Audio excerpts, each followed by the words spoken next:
The Atlantis vs. Amazon War reaches the 11th hour. This is Flashpoint, episode 53, part 2 from Emperor Aquaman number 3. Diana came to Arthur's royal ship in person, not to confront the king with violence, but with reality. But all the king saw was her unsheathed sword, the same sword used to murder his beloved Queen Mera. So at this point, Arthur goes deaf. He is unable to listen to anything Diana came to say. Arthur raises his trident against Diana, but she states they both have been duped. But not only Arthur calls BS, he wants to fight her alone, so he orders General Rodon to hold everyone back. But his rage was fully justified. Diana came here, sword in hand, and Mera's helmet on her head. Her get-up doesn't really scream peace talks. Also, Arthur believed his brother Orm was captured and killed, so add that on top of everything else. Diana dispels his fears. Orm is not dead, she says. She actually found him kissing Penthesilea, her aunt. Arthur is visibly shook by that mental image Diana just put in his head. He is now receptive. Why wouldn't he be? Think about it, Diana says.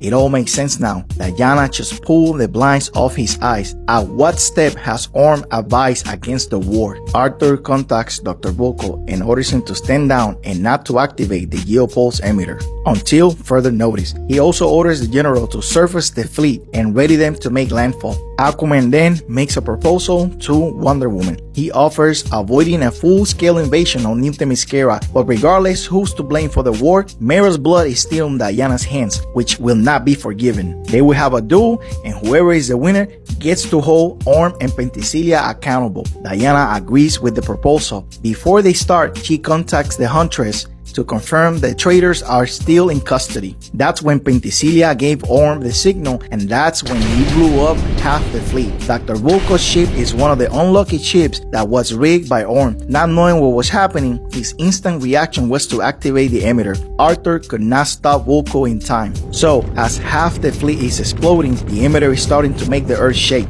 The confusion extends to Arthur, who immediately believes this is a trap from Diana, so he orders the general to start the invasion. They duke it out with a brutal back and forth. Mera's helmet flies off Diana's head. The floating helmet takes Arthur to that dark place once more. While Arthur was distracted, the Amazons rescue Diana. In that very moment, Arthur was left with a final decision to make. He could have gone after the geopulse emitter and deactivated it before it reached the bottom of the ocean, or he could have went after his queen's murderer. But the hatred was too much to bear any other thought. Arthur hijacks an invisible plane and goes after the Wonder Woman.